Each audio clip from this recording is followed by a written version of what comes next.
लोगों से कहना चाहता हूं, कम मेक इन इंडिया।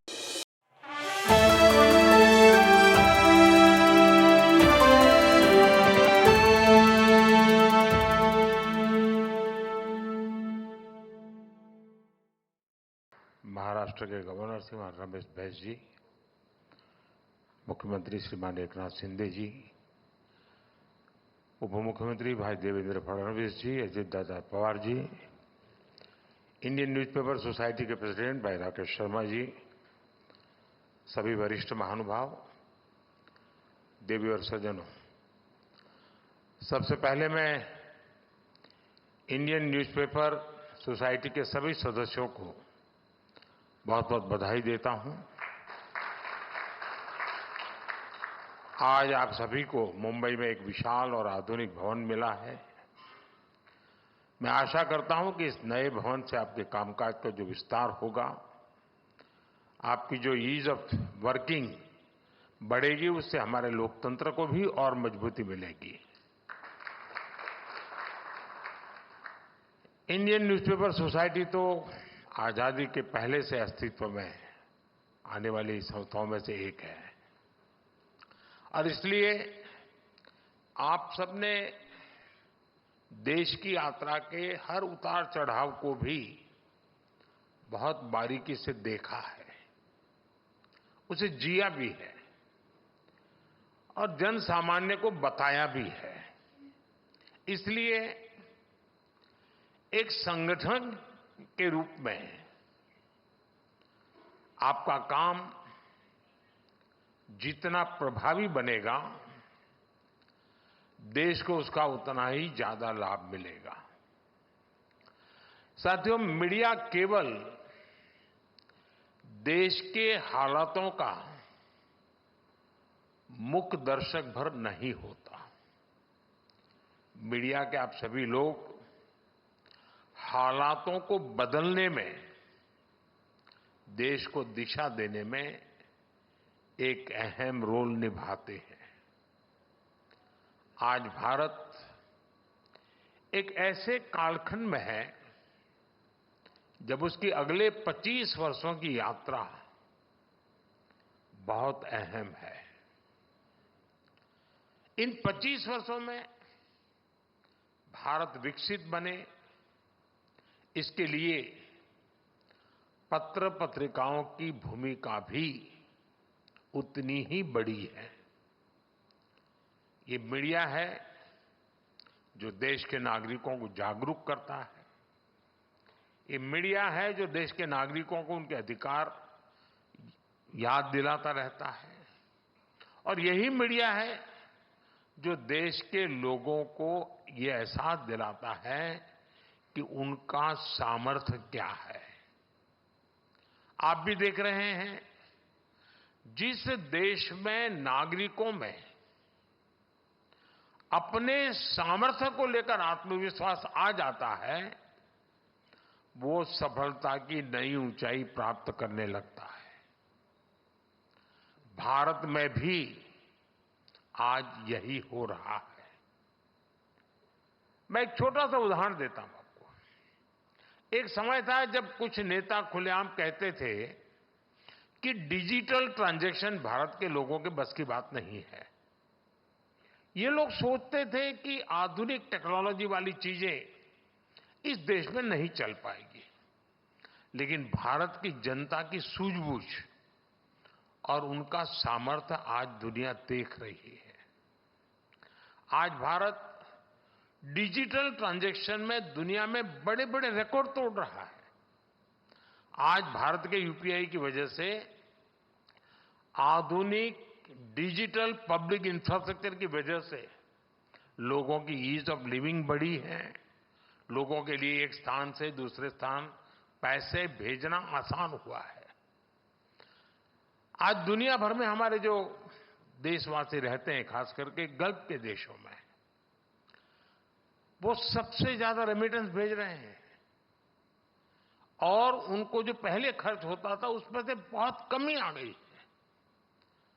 और इसके पीछे एक वजह ये डिजिटल रिवॉल्यूशन भी है। दुनिया के बड़े बड़े देश हमसे टेक्नोलॉजी और हमारे इम्प्लीमेंटेशन मॉडल को जानना समझने का प्रयास कर रहे हैं। ये इतनी बड़ी सफलता सिर्फ सरकार की है ऐसा नहीं है। इस सफलता में आप सभी मीडिया के लोगों की भी सहभागिता है और इसलिए ही आप सब बधाई के भी पात्र हैं। साथियों, मीडिया की स्वाभाविक भूमिका होती है डिस्कोर्स क्रिएट करना, गंभीर विषयों पर चर्चाओं को बल देना। लेकिन मीडिया के डिस्कोर्स के दिशा में कई बार सरकार की नीतियों की दिशा पर निर्भर होती है। आप जानते हैं, सरकारों में हमेशा हर कामकाज के पीछे अच्छा है बुरा है, लेकिन वोट का गुणा भाग उसकी आदत लगी ही रहती है। हमने आकर के इस सोच को बदला है।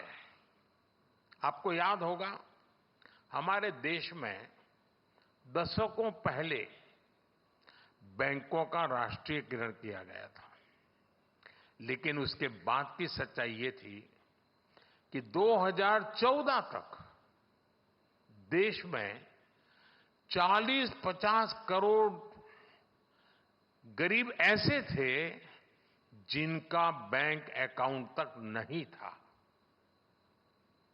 अब जब राष्ट्रीयकरण हुआ तब जो बातें कही गई और 2014 में जो देखा गया, यानी आधा देश बैंकिंग सिस्टम से बाहर था।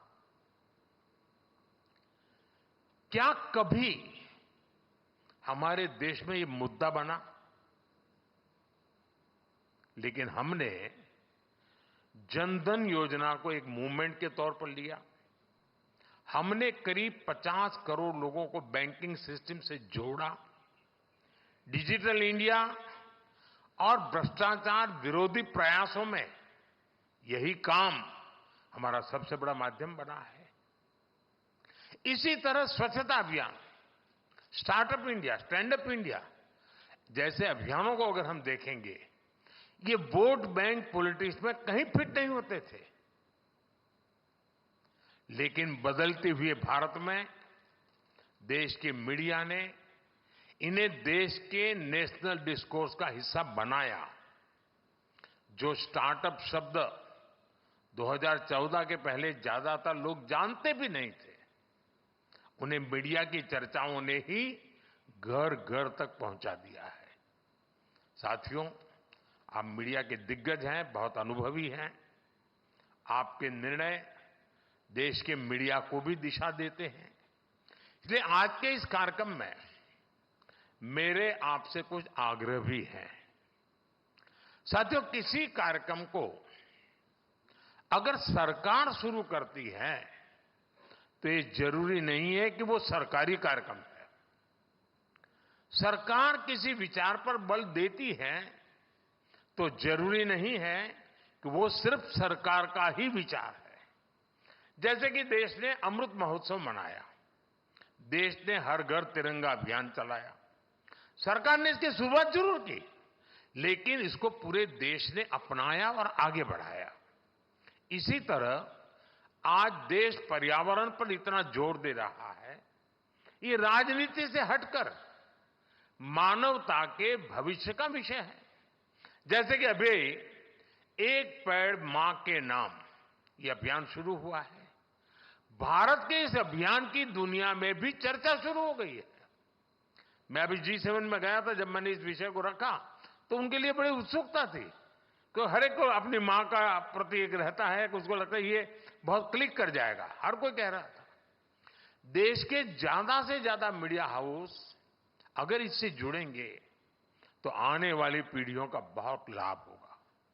मेरा आग्रह है, ऐसे हर प्रयास को आप देश का प्रयास मानकर उसे आगे बढ़ाएं। ये सरकार का प्रयास नहीं है, देश का है। इस साल हम संविधान का 75वां वर्ष भी मना रहे हैं। संविधान के प्रति नागरिकों में कर्तव्य बोध बढ़े, उनमें जागरूकता बढ़े, इसमें आप सभी की बहुत बड़ी भूमिका हो सकती है। साथियों, एक विषय है टूरिज्म से जुड़ा हुआ भी। टूरिज्म सिर्फ सरकार की नीतियों से नहीं बढ़ता है। जब हम सब मिलकर देश की ब्रांडिंग और मार्केटिंग करते हैं तो देश के सम्मान के साथ साथ देश का टूरिज्म भी बढ़ता है। देश में टूरिज्म बढ़ाने के लिए आप लोग अपने तरीके निकाल सकते हैं। अब जैसे मान लीजिए महाराष्ट्र के सभी अखबार मिलकर के तय करें कि भाई हम सितंबर महीने में बंगाल के टूरिज्म को प्रमोट करेंगे अपनी तरफ से। तो जब महाराष्ट्र के लोग चारों अखबारों में हर तरफ बंगाल बंगाल देखें तो उनको करेगा यार इस बार बंगाल जाने का कार्यक्रम बनाए तो बंगाल का टूरिज्म बढ़ेगा। मान लीजिए आप 3 महीने के बाद तय करेंगे हम तमिलनाडु की सारी चीजों पर सब मिल करके एक ये करें कि एक दूसरा करे, ऐसा नहीं, तमिलनाडु फोकस करेंगे।